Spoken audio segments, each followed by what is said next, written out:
جب آپ دنیا کی الجھنوں سے تھک جاتے ہیں تو پھر اللہ سے فریاد کرتے ہیں کہ یا اللہ میں تھک گیا ہوں، مجھے ان پریشانیوں سے نجات دلا، مجھے ان آزمائشوں سے بچا۔ یا اللہ میں تیرا بندہ اس قابل نہیں ہوں، تو نے مجھے کیوں اس آزمائش میں مبتلا کیا؟ اور میں تو اس قابل نہیں تھا، تو نے اتنی بڑی آزمائش مجھ پر ڈال دی۔ تو نے چاروں طرف سے دروازے میرے اوپر بند کر دیے۔ اب بتا میں کروں تو کیا کروں؟ میں ان بند دروازوں پر سر ٹکرا ٹکرا کر تھک گیا ہوں۔ اب میں جاؤں تو کہاں جاؤں؟ یا اللہ تو بتا کہ یہ دروازے کیسے کھلیں گے اور میری تھکن کب ختم ہوگی، میری پریشانیاں کب ختم ہوں گی؟ ایسے میں اللہ سبحانہ تعالیٰ فرماتا ہے لا یکلف اللہ نفسا الا وسعہا، کہ میں اپنے بندے پر اس کی طاقت سے زیادہ بوجھ نہیں ڈالتا۔ اللہ سبحانہ تعالیٰ اپنے بندے پر کبھی ظلم نہیں کرتا، لیکن بندہ پھر فریاد کرتا ہے اور کہتا ہے کہ یا اللہ میں تو اس قابل نہیں تھا، مجھے یہ بوجھ، یہ پریشانیاں بہت زیادہ تنگ کر رہی ہیں، آخر میں ہی کیوں، مجھے ہی کیوں تو نے چنا؟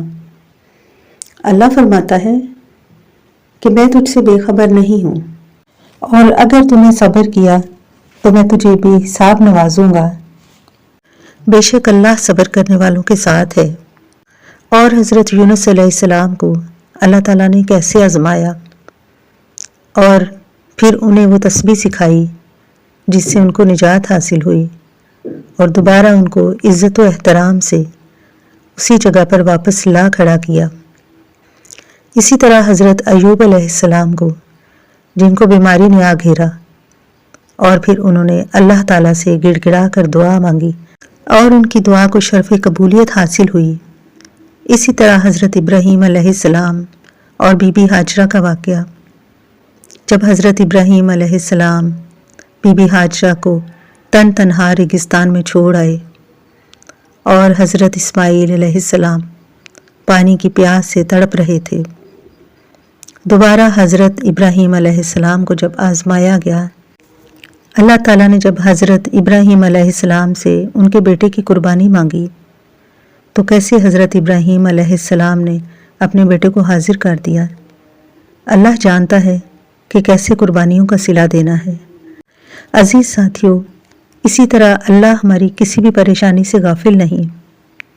اللہ جانتا ہے کہ ہم کس آزمائش سے گزر رہے ہیں، بس کچھ ہی دیر کی بات ہے، وہ ہمارے صبر کو آزما رہا ہے اور وہ پھر اس کے بعد ہمیں صلہ عطا فرمائے گا۔ اللہ فرماتا ہے کہ صبر کا اجر میں عطا کرتا ہوں۔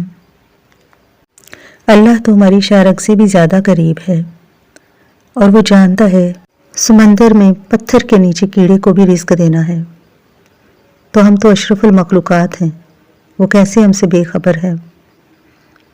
بس اللہ سے دعا ہے کہ اللہ تعالیٰ ہمیں جلد آزمائشوں سے نجات دے اور ہماری دعاؤں کو شرف قبولیت بخشے۔ آمین یا رب العالمین۔